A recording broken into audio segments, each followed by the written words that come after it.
নামাজ যারা পড়ে না ঘাড় ধরে ধরে তাদেরকে আনেন। কেন নামাজ পড়বা না? তুমি মুসলমান, এই মুহূর্তে তুমি আমরা এক কাতারে দাঁড়াই। এটা যদি আপনার সন্তান হয়, ধরেন নামাজ পড়তে আসো। রাগ করতেছেন? কঠিন করে কথা বলেছি? আমি কঠিন করে বলি নাই। আমাকে বলানো হয়েছে মুহাম্মদ সাল্লাল্লাহু আলাইহি সাল্লামের কথা কঠিন ছিল নামাজের ব্যাপারে। কেউ যদি আমার কঠিন কথাকে কঠিন হিসাবে নেন, তাহলে রাসূলকে কঠিন বানাতে হবে। রাসূল সাল্লাল্লাহু আলাইহি সাল্লাম বলেছেন, তোমার সন্তান 7 নামাজ শিখাও, তোমার সন্তান 10 নামাজ না পড়লে তারে পিটাও। কে বলেছেন? কে বলেছেন? রাসূল বলেছেন। তাহলে রাসূল কঠিন হলেন না? নামাজের ব্যাপারে কঠিন না? নামাজের ব্যাপারে আমরা কখনো সহজ হব না। রাজি আছি তো সবাই ইনশাআল্লাহ? নামাজের ব্যাপারে আমাদের কোনো সহজতা নাই, কোনো কম্প্রোমাইজ নাই, কারোর সাথে আমার সম্পর্ক নাই। নামাজ আছে তো সম্পর্ক আছে, নামাজ নাই আল্লাহর সাথে তার সম্পর্ক নাই, আমার সাথে তার কোনো সম্পর্ক নাই। আমার মাবুদ আমাদের প্রতি রাগ করে আছে, আমাদের মাবুদ আমাদের প্রতি রাগ করে আছে। আমাদের মাবুদকে আমাদেরকে সন্তুষ্ট করতে হবে, সন্তুষ্ট করতে হবে। আমরা আমাদের মাবুদকে রাজি করতে হবে। আমরা তওবার মাধ্যমে আল্লাহকে রাজি করতে আর চেষ্টা হব। গোটা পৃথিবীর মুসলমান আর সময় নাই। সুতরাং আমরা আল্লাহর কাছে প্রাণ বলে আজকে কাঁদি। যারা নামাজ পড়ো না, তুমি টের পাও নাই মসজিদের দরজা তোমার জন্য বন্ধ হয়ে যাবে। তুমি মনে রেখে দিও, মসজিদের সাথে তোমার সম্পর্ক তোমার হয় নাই, তুমি জান্নাতের দরজাও তুমি খুলতে পারবা না।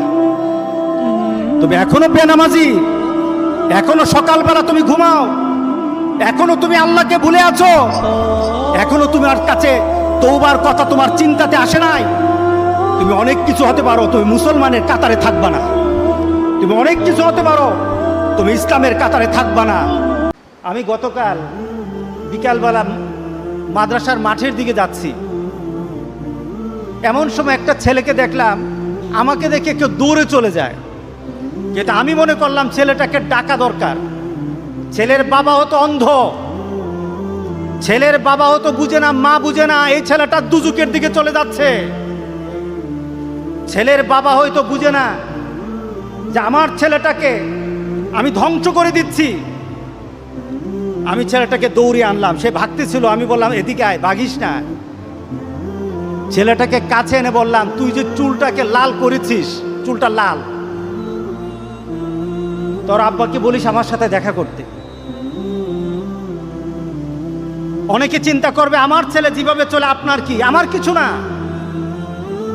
আমার তো কিছু না।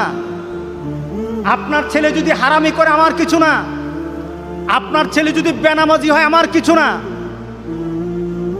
রাস্তায় যখন হাঁটতে বের হই দেখা যায় ছেলেরা 20-25 জন দাঁড়িয়ে গল্পগুজব করে, 20-25 জন, কিন্তু এই ছেলেগুলি কোনো সময় মসজিদে পাই না আমরা।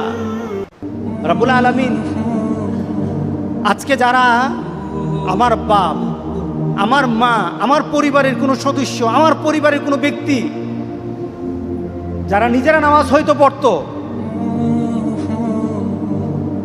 কিন্তু আমাকে নামাজমুখী করে নাই, আমাকে কল্যাণমুখী করে নাই, আমাকে তোমাকে চিনায় নাই, তোমার হাবিবের রেখে যাওয়া কর্মকে বুঝায় নাই। সব বুঝিয়েছে কিন্তু এই নীতি বুঝায় নাই। আল্লাহ সুবহানাহু ওয়া তাআলা বলেন, তোমার ওই সন্তান আমার সামনে দাঁড়িয়ে যাবে, তুমি থাকবা, তোমার সন্তানও থাকবে,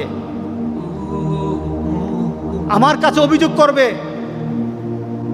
এখানে বলা হয়েছে সাদাতানা ওয়া কুবরাআনা, আমার মুরব্বী, আমার নেতা যারা ছিল তারা আমাকে দিন শিখায় নাই।